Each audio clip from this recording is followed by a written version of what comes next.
What's up, y'all? Good morning. Good morning. Good morning, everybody. Hey, Avery. You good? I'm not. Why? I'm actually not. I fell asleep. Last night. Obviously, I fell asleep, but I would hope so. I got a cramp in both of my legs. So I'm barely making it, but I'm here. Okay, well, I'm glad you're here, Avery. I'm glad y'all are here with us too.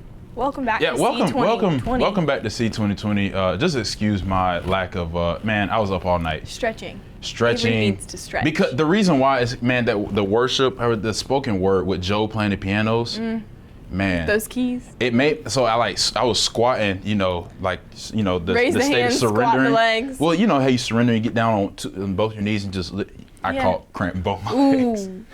I said, Dad, gone. I said, Lord, have mercy. Jesus, take the wheel. You hear me? Yeah. And I just kind of sat there and I was like, oh, is it over? And then I got up slowly and walked off. But I'm here. I'm here. I'm glad you walked it off. I'm here. Well, I'm here. It sounds like Avery needs to warm up. I do. I need to warm up because, exercise, helps with, being able to, I knew we was working out.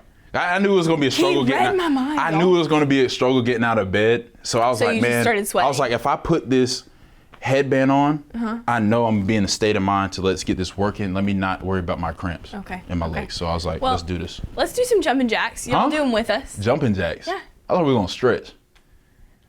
We'll do jumping jacks. You can do it. We'll do. Okay. We'll do jumping jacks. It's safe. Okay. We're fine. Hold on. Ready? All right. I'm ready. Guys, pray for me. How many we doing? First of all, how many we doing? Till you start breaking a sweat, Avery. You gotta sweat before you eat donuts. All right. Okay.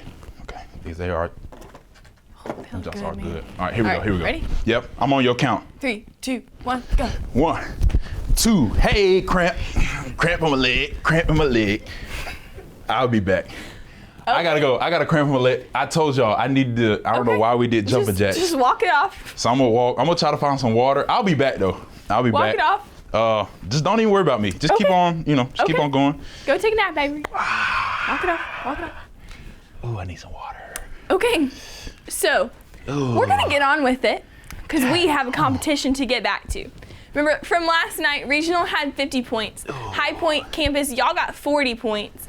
Clifton Road, you got 25, and Edgefield, you got 10. Anybody got some water? So we're gonna redeem ourselves and come on back up and eat some donuts. Y'all come on back up. A stretcher, a roller, anybody got that? These cramps are killing me. Walk it off, Avery, walk it off. Jeez. All right, so all these guys have a dozen donuts in front of them, right?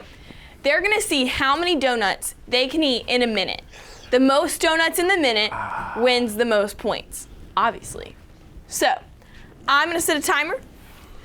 Y'all can go ahead and open your boxes. Look at those beautiful donuts. Wow. That was supposed to be my donut. They look so good. All right, cramps. Ready? Positions. 3, 2, 1, go. That was definitely supposed to be my donuts. Does anybody have any John's water? already on 2. He's gonna make Edgefield proud. Does anybody have any water? Donnell's really taking his time. Our contestants might need some water after this. Ronald, you got any water? He's doing like a happy dance. I love it. I caught some cramps, man. You gotta do jumping. Some real competition, man. Swallow. I don't know. Remember to chew, John. We did jumping jacks. Okay. Courtney's got a thing going. She's mashing them together. Yeah, just pull Madison's ripping them apart.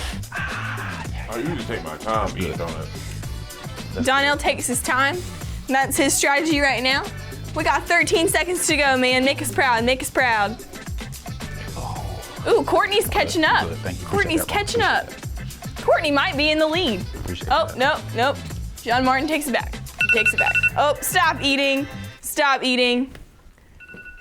That was excellent. Let's see how many donuts y'all got. Y'all can just go walk those donuts off, go get some water, do some exercising, and we'll count up your points.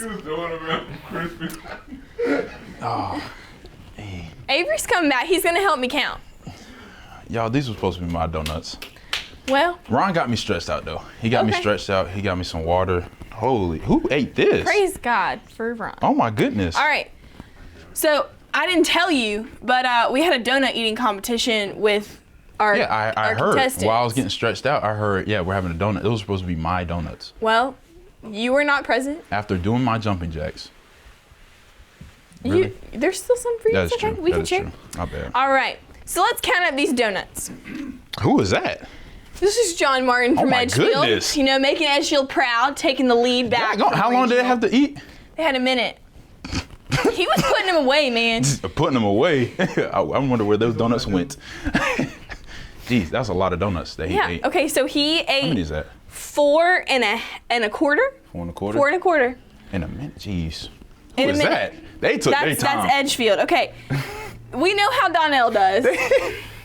Hey, He takes his time. This person took their time. He Y'all, said, I just want you to look how like neat and clean his box is. he said, look, I'm gonna take my time eating them donuts. He ate 2 whole donuts and he said, I'm done." good. Okay. Okay. Who is this? So this Don't was- tell me. Don't tell me this. Guess. Just High guess. Point? No, this was regional. Oh, It's okay. Edgefield's got the lead and it's okay. dang.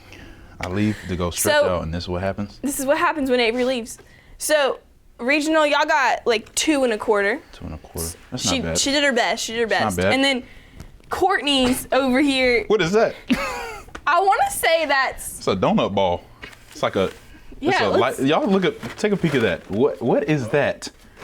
What in the world? I want to It's know like what a- she was doing. I couldn't I don't really know what see. that is. But we're gonna count it as like 3 1/2. 3 1/2. Okay. That's not So bad. here's our winner. 3 1/2.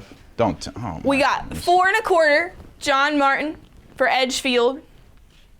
Then we got High Point. 3 1/2. 3 1/2. Okay. Then we got regional. Hey, I'll take third. Third place. We'll take third. We'll take third. We'll take third. 2 1/4. We'll take third. And then we got Clifton.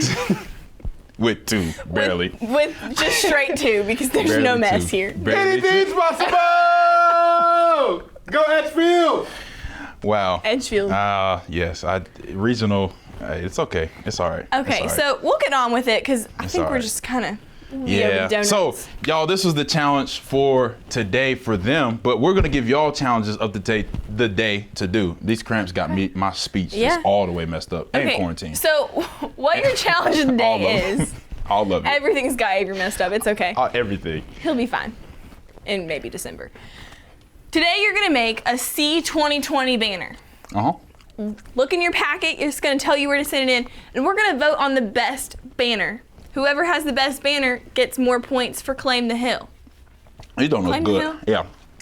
Yeah. You don't look good. All right. So Avery and I are gonna eat some donuts. Oh yeah, and, that's pretty good. But also we have another one. It's a water bottle flip. Oh. The water, yeah. So back there, I was like, man, this water is good. Why not do a water bottle flip? Because the cramps. Because of the cramps. In dedication to me. So what we're gonna do is y'all, find out how much water it takes, and you're gonna do a water bottle flip. Record yourself a video, look in your packet where to submit it. So we have the C 2020 banner and the water bottle flip. Ooh. Okay. So we got a double duo. So make sure you submit those in by 5 o'clock today. 5 o'clock, not 5:01, not 5 o'clock in 30 seconds, but 5 o'clock on the Not dot. 5 a.m. Not 5 a.m. to receive as many points as you can. That donut was really good, I must add. I see why Donnell only ate 2, because I took my time eating 2 bites from that. got to.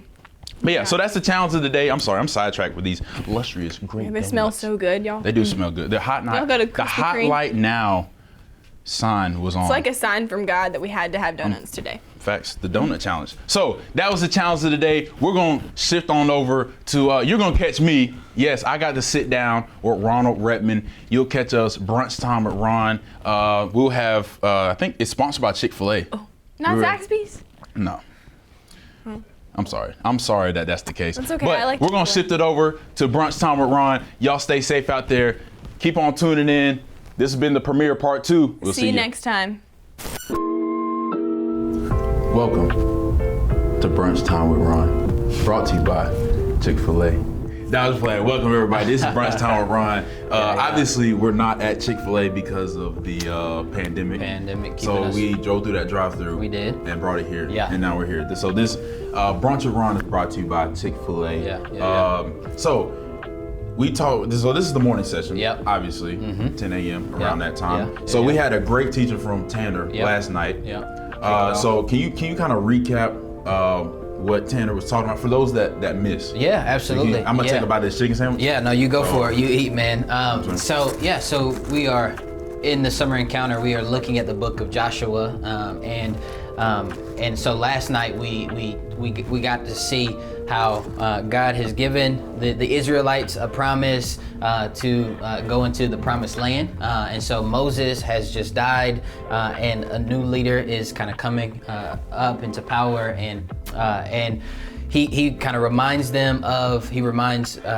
Joshua of the promise of that he has given the people, and then he also has kind of told him to be strong and courageous and to not fear because he is with them, right? And so that's kind of what Tanner talked about, us fighting fear. And great spoken word by Benita. Yeah, absolutely, man. She absolutely crushed it, and so that's kind of a little bit of a backdrop of where we are. Okay, so yeah, hey, that biscuit was good. But so today, this morning, we're gonna have a deeper kind of Bible study-esque feel. Yeah, absolutely. So we're gonna spend most of our time, actually all of our time, in Joshua chapter 2. So y'all out there, if you have a Bible, if you have your notes, get it out, go and open up to Joshua chapter 2. Yeah.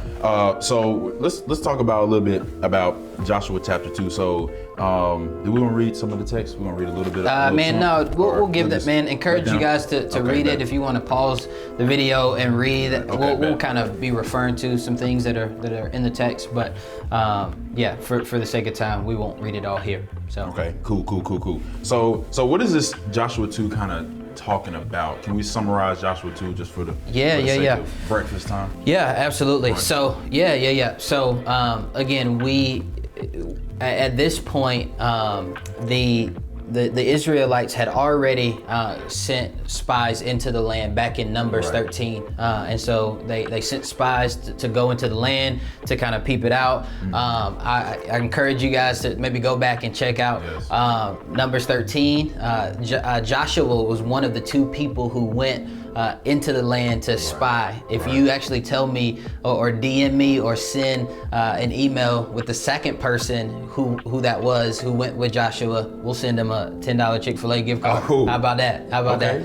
So go check that out and send that to us by 5 p.m. and you'll be in the running to get that. So anyway, again, so the Israelites have just sent spies to go kind of check out the land, see what's happening there, and spies are coming into when they come in, they come to a lady's house named Rahab. Now we're going to talk more about Rahab, but Rahab is a Canaanite, and she takes the spies and she hides them and asks something of them in return for her kind of keeping them safe in the land. So that's kind of a summary of Joshua. And we'll dive a little bit deeper in a minute. And I will say too, it's like, man, we talk about Numbers 13 and telling y'all to go and read and stuff like that. I just want to plug right here. It's like, man, reading this can be a Netflix show.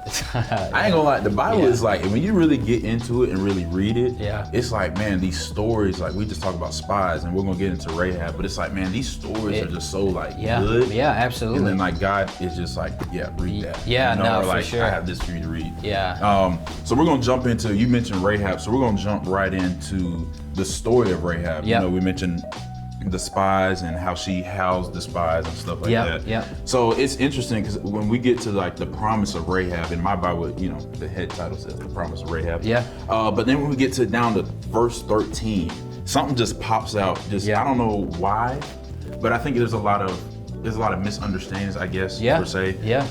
So can you help us figure out, so in verse 13, it says that you will spare the lives of my father, mother, brothers, sisters, and all who belong to them, and save us from death. So can you help us understand that a little bit? Absolutely, man.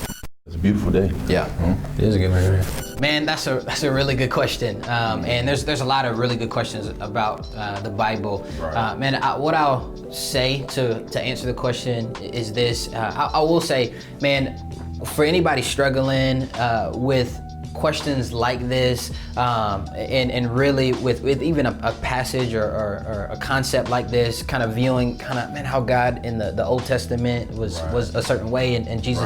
And if a person's struggling with that, man, I would love we'd love to have a conversation with you about that. So I'm not going to be able to answer everything that should be mentioned to fully sort of, I guess, adequately answer that question. And not trying to digest, not something that, it's something that we can talk about at greater lengths. But to kind of boil it all down, here's what I will say, is that, man, Rahab and all of the people in Jericho, they recognized the implications of the fact that God had promised the Israelites this land. Okay, so therefore, the fact that they were living in it meant that if God was going to give them this land, there was going to be a fight, and there was going to be bloodshed. They had to get out. Exactly right? So they knew that, but then they also knew about God and what He had done, how He had rescued the people out of Egypt, and how He had parted the Red Sea. So they were aware, and so they knew the things about God, and they knew what Rahab knew.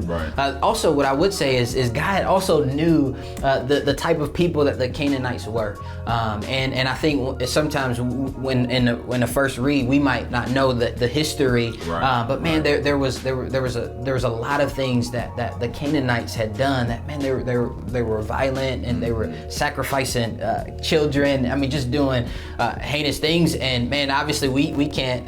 We know our own hearts and our own sin, and I think even in hearing that we can say kind of throw rocks at them, but man, there was a level, there was sin in their lives as it is you and I, right? And so there was judgment that had kind of been brought about for the people. And then the last thing I'll just say is, man, this is kind of a one-time thing where God had done this in a specific time, in a specific context. There's not this pattern of Him doing something like this. This was kind of unique to this context. And so, man, here's what I will say, again, as a person, as a student, and as you dive in and you begin to read more, study more, investigate more, really the better God gets. And not to say that every question that you have about the Bible is going to be answered, because there are certainly questions that I have, things that I can't fully understand. But man, the more you dig into the study, and the more you're going to truly see the goodness, the grace, the character of God on full display, even in the Old Testament as well as in the New Testament. I know I just threw a curveball at you this early. Nah, man, I waited to get that one. That was the hard one. Get that one out of the way. We in Joshua too, and this is a part of it. Yeah, that's it. No, absolutely, man. So I want to kind of hit on the essence of, I know that answer was like really in depth, but like why is this story, so we see the stories here, right? Why do you think, for the students out here, for me even, I'm learning as well. Absolutely. So why is this story so important? Like, why, you know what I'm saying? Like, why is it here? Like, why is it something that we should pay attention to in particular? Yeah, absolutely. Yeah, man. I mean, what you need to know about Rahab was that she was a prostitute. We said it. And that word meant then what it means now. Right. But man, I think one implication of that is that, man, there's, regardless of a person's background, regardless of the lifestyle, man, the grace of God is for them. Can you say that again? Yeah. So, man, again, regardless of a person's background, regardless of the sin regardless what they might be walking in, the grace of God is still available to them. And so that's one of the things that's beautiful about this. But to take it another step is, man, she is a Canaanite. And again, I just kind of referred to the types of things that happen in this context, in this culture. And so because of that, man, she could have, because she wasn't already in God's people, as a part of the Israelites, a lot of people would think she should have been disqualified from the grace of God, and that it shouldn't have been extended. But that's certainly not the case, man. I mean, God is bringing a people from all peoples and inviting them into his family. And we see that certainly in the New Testament with the Gentiles being preached the gospel as well. So man, the fact that she hid them was an act of like, man, of I want to know this guy. I'm gonna be willing to do something that kind of man, that's against sort of, man, I'm hiding, I'm hiding these people in order to in order to spare them, in order to save them, so that, man, hopefully I can begin to be entered into the family and believe, and so there's a sense of, man, her wanting to place her. Yeah, exactly. It's like what Tanner was talking about exactly last that. night. It's like he know, like Noah. Yeah. Noah, right? Built the ark. Yeah. Noah built the ark. Yeah, he did. Yeah. You can see his faith because he took that step. Absolutely. Yeah. And so she's taking that step. Exactly that. I like that. So I mean, we kind of hit on how she was spared in the story. Like, you know, well, it's like how was she? Obviously, the grace of God stepped in and spared her and her family from that. So I know a lot of, and you hit on this earlier, a lot of people see the Old Testament, you know, God, and the New Testament. They're like, there's two different people. Yeah, for sure. God in the Old Testament is mean. Yeah. But it's like, no, the same God in the Old Testament was in the New Testament. Yep. So, what is there another story that's like this? Yeah. That's in the Old Testament that we can be like, oh, I know that story. Like, this was the same God, you know. Yeah. You know, different. Absolutely. Yeah. So, man, one of the things the thing that led to Rahab being spared was that she was instructed to tie a scarlet cord around the window of her house, and so that was to be when they saw that, they were to say, man, that's Rahab, she spared us, so therefore we're not gonna her family's gonna be safe, right? And so a similar story is kind of in the Passover where they sacrificed the blood of a lamb and were to make it in the sign of a cross on their doorpost, and when the angel of death would come and he would see the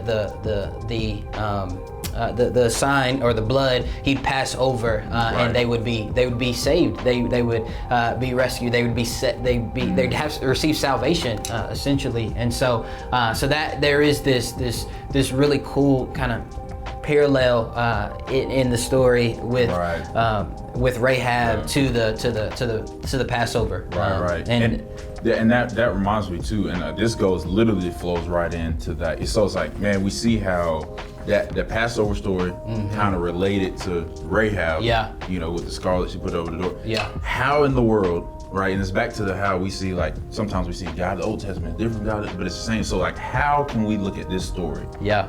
And take something away and be like, you know what? That's something I can take away from Rahab's story, you know, of her being saved. Yeah.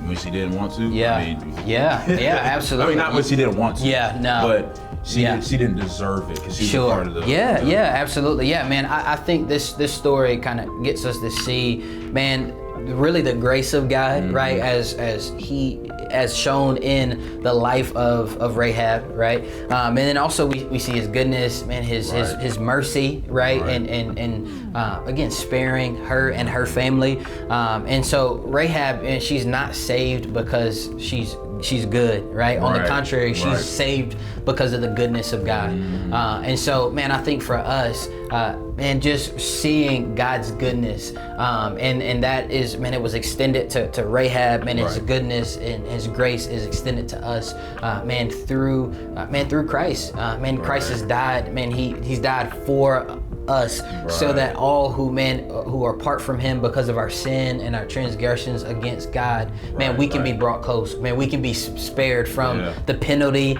of our sin, if we will believe in his name and repent and have faith in him. And so, man, it really is. It just highlights, man, the goodness of God, the mercy of God, the character of God. No matter who you are. No matter who you are. Because I mean, we said it. She was a prostitute. That's right. Yeah. And I know, like you said, sometimes we look at that as like, they're over there. But Yeah. one thing that's really cool is like in God's eyes, sin is sin. And Yeah, sin is sin, absolutely. You know what I mean? Yeah. So it's like, oh, I'm not that. Yeah, You know, I'm better. And it's yeah, like, and I think for us, I mean, and for students, man, just thinking about the different labels that we might be fighting that we might be what facing. Are some of those labels?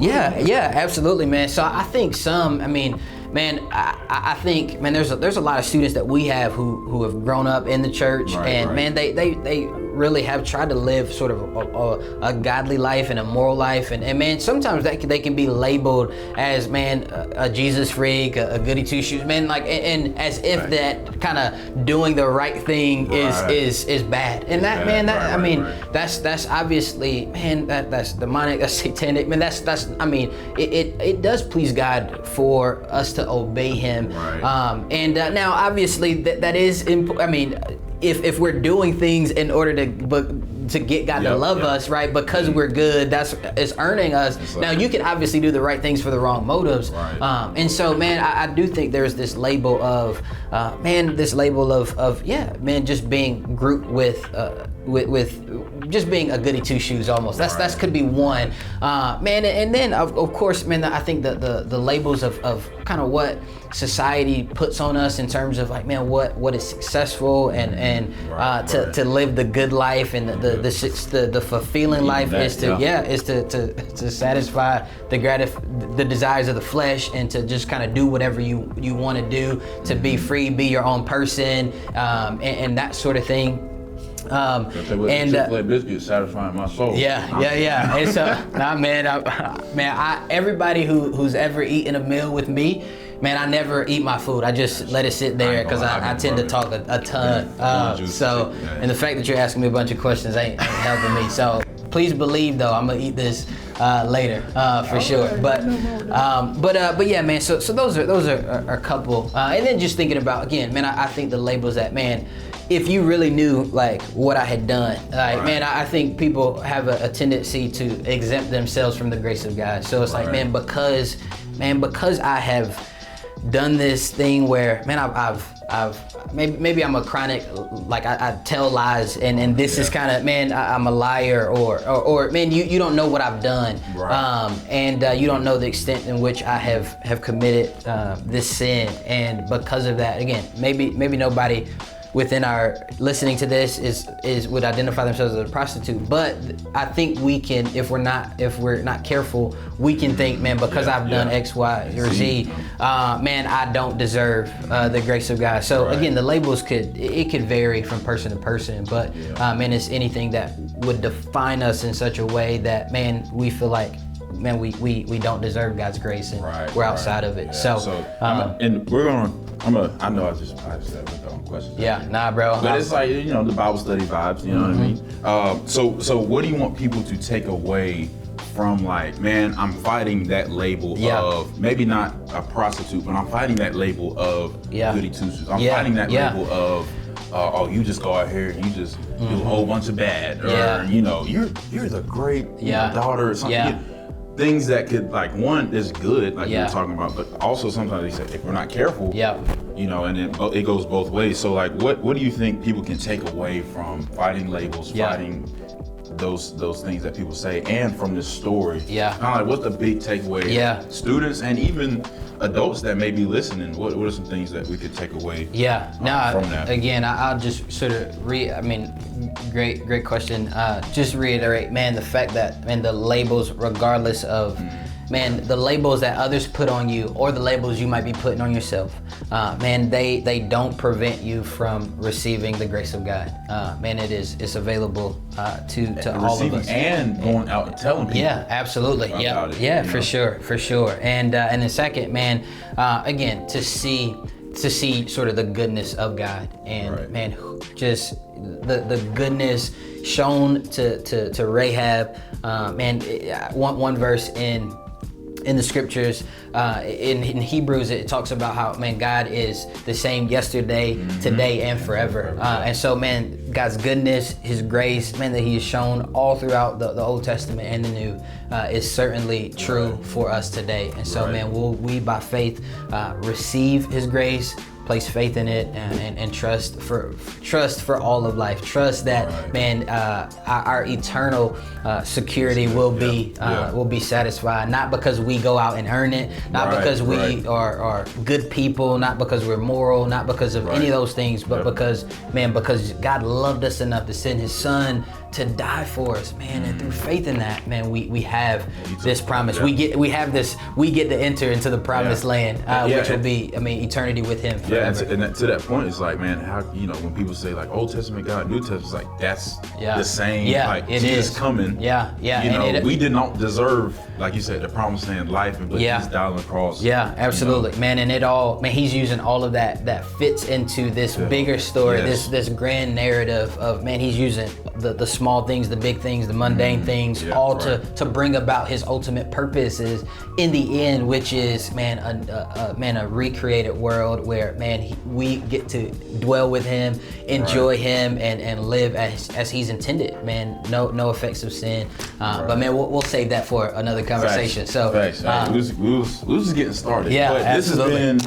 This has been Brunch Time with Ron. Yeah. Brought to you by Chick-fil-A. So students, go out there, let's say, take your notes. We're gonna be back here tomorrow. Yep. Tomorrow morning. What you feeling for breakfast tomorrow?